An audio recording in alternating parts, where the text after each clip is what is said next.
At one point, I tried to have the vote totals removed, so then the administration will be left with the file itself and not with any information from us. Yeah.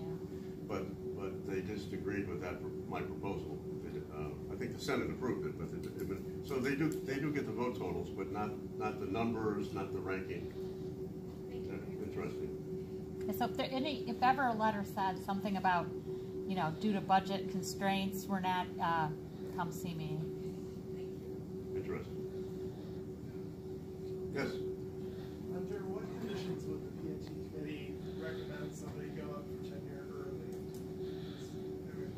What's the discussion about there? Is it the same criteria as somebody in year 4 versus year 5? Is it just they met those criteria a year earlier, or? Yeah, it's an interesting question. It's an interesting question because technically, we don't have the category of early tenure. You're eligible to apply for tenure any time. You could arrive, and some people have arrived here after a career somewhere else, and they're hired, and then they apply for tenure in their first semester while they're here. So there's nothing restricting that. Then the other thing I would add is that there was a debate that went on. There was a change maybe 7 or 8 years ago, where before that, everybody, it seemed to me, everybody applied in their fifth year because they wanted to, in a way, it was the 5th year. That's kind of a national standard, but it would also give you a chance in case you were not recommended to reapply in your 6th year. And then there was some slow, subtle pressure from the administration through the deans on individual faculty members not to apply until the penultimate year. And so that was a change that we had nothing to do with on the P&T. We just noticed the effect of it. We had more and more candidates who were applying in their penultimate year rather than in the 5th year. So our view is we'd accept a tenure application. At any time. That's up to you and your department. What would be? I guess common sense advice would be sometimes it's good to stick around and get to know the place and have more evidence to put in your file. But when you're saying early, what do you mean by early? Just a year earlier than usual. Which would be, for your department, that would mean in the 5th year or the 4th year? 4th year, I think, right? Yeah.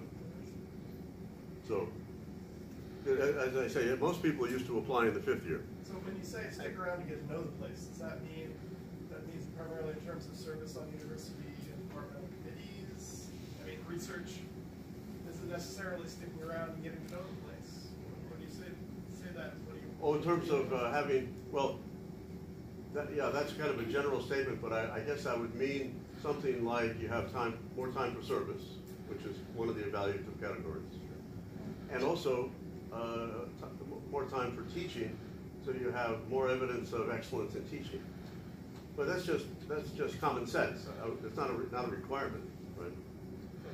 By the way, I think we need to also realize Category 1 is the highest, so you have more chance to teach more classes, to collect more data from your students on the student evaluation forms. The second category being creative activity, and then the third category being service. Those two are only 1 point apart. So when he said to get to know, I think it's both of those that need to be somehow, you have to experience both, so you have evidence in your file for creative activity as well as for service. So that's what I think he meant when he said that. There's some thought of trying to determine how productive you are here and how productive you're going to be here, and are you going to continue, and can you continue to be productive in this environment? So that's where the thought, I think, also of longer being here, but they're evaluating you as to whether you have earned tenure or not when you apply. So if you feel that with all the categories that they're evaluating, that you've earned tenure, that you believe you've earned tenure in your 5th year, I would also talk to your colleagues in your department and stuff and get some advice from them, then then you would apply. I think ideally when we're evaluating someone for tenure, the bar is the same, Right. regardless of if you're in your penultimate year, fifth year, fourth year. And so we would not think, oh, you're doing really well for just being here 4 years. No, you've cleared the bar. And I think it gets a little bit tricky in terms of teaching where you have less evidence accumulated. Sometimes in service, where unless you're maniacal about serving on committees, which I don't recommend, you have less service than you might have if you're here another couple of years. For creative activity, of course, it's a different story. You can, some people have enough creative activity to cross the bar, whatever it is, earlier than others. And so, think of the bar being at the same place, regardless of when you apply. And we do our best to apply that same standard, regardless of penultimate, fourth year, fifth year, or whatever. So I don't know if that helps at all. Just want to mention something about using comparable experience for promotion. Make sure that you show how that comparable experience translates into the categories, the evaluative categories. So That's our recommendation. Yeah. Yeah. That's a good. Because again, your file should stand on its own. So This is a different question, but you didn't ask. But some people apply for promotion without having been at Southern for the requisite 5 years in rank.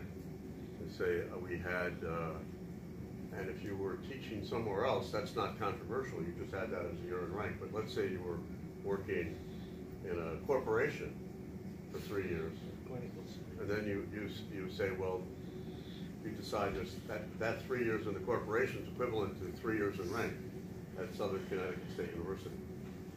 Well, what FEC is suggesting that because our Senate document doesn't give you any advice about this, I don't know if anybody's in this category, that you consider articulating what you did in those, years in the business world in terms of our 4 categories, because you're required to make an application for eligibility based on substantially comparable experience. So that's just our advice, that it's going to be easier for the P&T committee to understand if it's articulated in terms of the 4 categories. And then your department makes the decision and the file goes forward. There's a little change in the process since I became chair of the P&T. I think I started serving in 2001, but when I became chair, the process was different, and the candidate's application for eligibility, the DEC's determination, and the president's agreement were all in the front of the file for everybody to see. We didn't make a determination about it. We just had the evidence. But since the process changed, there's been a kind of deterioration, and I think that's disadvantaged the candidates, and that's why I'm glad he brought that up. I had forgotten to bring it up. Now, you may not be in this category, so it doesn't matter. You just have your standard 5 years in rank, so not an issue. But does that make sense? Yes. Yeah. Yes. I think I heard this in the past, so I'm more asking for clarification. So for people who are, possibly looking at going up for promotion and tenure, they're really 2 different items, right? So you go up for promotion, so you're moving from assistant to associate to full professor, right? And then tenure is a different item. So I guess my question is it possible that you submit a file for both and only get recommended for one? It's possible. And I have to do the search. Is there information in the Senate document or in the AUP document that helps to discern the different expectations for those 2 areas? The expectations are the same. It's just a question of eligibility. With tenure, you're already if you have a job here, a tenure track job, you're eligible for tenure. The for promotion, you need to have the 5 years in rank, or there's a slight variation there that I'm not remembering, or the substantially comparable experience. And then, when you're eligible, then you're evaluated on the basis of the quality of the activity in the 4 categories. Now, people have subjective opinions about what tenure means and about what promotion means, and we talk about that. That's why I mentioned in my speech that the first thing we talk about on the tenure night is, what does tenure mean? And some people will say, tenure is forward-looking. And I'll be like, what are they talking about? You know, so we have different opinions. I'm trying to be funny. But also the important point you're making is that we deliberate separately about tenure and promotion. But we look at the same file when we're doing it. I mean, I don't know if you can say what would make us recommend someone for tenure and not promotion, or Vice versa. or the opposite, and that might be a case-by-case basis. But it does happen. Mhm. Does happen. Michelle? Yes. I have a similar question. So can we choose to apply for only promotion then? You can apply for one or the other. Southern Or both. Southern has a separate process. Some places, most places where I've been an external evaluator for promotion and tenure, it's at the same time. And I mean, I asked somebody one time, is this for tenure or promotion? And they say it's for both. But we do it separately. Yeah, we're a bit unusual that way. Although, if you're thinking of applying for one or the other, for tenure or promotion, if you're putting together the file, if you're eligible for both, you'd have to think of a reason not to do both, since you've already put in the work yourself. You know, if you get a yes for one and a no for the other, you know, you haven't put any more work into the process to do one. So. And I think that was the reason why a lot of people did apply, or I don't know why they don't so much anymore, in their 5th year for tenures, because they decided that they felt that they were that they wanted to apply for promotion. They felt that they were eligible and that they had done the work to get the promotion, so they're putting together a file so they would apply for tenure as well. Yeah, Michelle's had her hand Yes. up. Yes. Yep. So our department had a confusion this fall because we have 2 people, not Estelle, that came with, I think it's like 5 years in rank elsewhere. Oh, okay. And it was the point at which the deans were saying, oh no, you really don't want to come in with credit because it's going to hurt you and blah, blah, blah. So I'm looking at this form. They would put the year employed that they came to Southern. The year in rank, they would actually include their prior years. Yeah, that's not controversial. Correct. And then the prior service credit, they would not put any. Unless they got Question, some right. So I'm still confused over when you can go up for promotion and tenure. For promotion, you have to have been at Southern or have those credits for 5 years. You have to have been in 5 years in rank unless you're going up under comparable standards. So for promotion, you had to have 5 years in rank. And it doesn't matter where. Right. It does not matter where.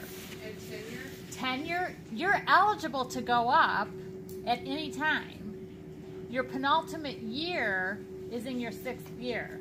So because both of these people have been in rank for well more than 5 years, they could go up this year. They could, however, I'm not on the P&T committee, but I think the P&T committee might have a difficult time in trying to look at their file because they're going to be, well, this is teaching at another institution. It's not teaching here. It's, because when you're going up for tenure in service, exactly, and when you're going up for tenure, it's like, they'll look, if they say forward-looking, or they'll say, well, that's giving somebody a permanent job here. Do we want to give somebody who just got here, we want to see how they do for a while, right? I mean, with our students and stuff. So I'm just saying. So I'm actually pushing it because the department chair went to HR and was told, no, these people can't cannot. Oh, well, Cannot what? that's when you come and see me if Yeah. you wanna. Yeah, push it. Those are individual Can't cases apply. that you might want to talk to Linda. Yeah, yeah. Because But, yeah. you're in rank in another institution as a tenured or non-tenured professor is not it's not controversial. Okay. Normally, in the past, I remember one of our hires in the philosophy department had worked 3 years at Temple University, and the chair and the dean would indicate this and indicate why that meant they were eligible. That was I think the thing is, there's nothing that prohibits them from applying. there was one But- case of somebody we hired I don't know if I'd maybe as a recommend full it. professor in a department. I mean, at Southern, they were hired as a full professor. They had a career somewhere else. Then they applied for tenure in their first year, let's say here, first year they arrived. And I remember asking them very respectfully if they felt like it, could they put in documentation of their student opinion surveys from the other place. You think about it, then we'd have some evidence. They said that's fine. They didn't have to, but they put in probably 10 years of student opinion surveys. Then you have a picture. But eligible, they were eligible. They were eligible. That's what you're saying. And I think you distinguished. I think you made the difference. You know what the difference between a prior service credit and That was good. that's related to tenure, the tenure clock, not to eligibility for promotion.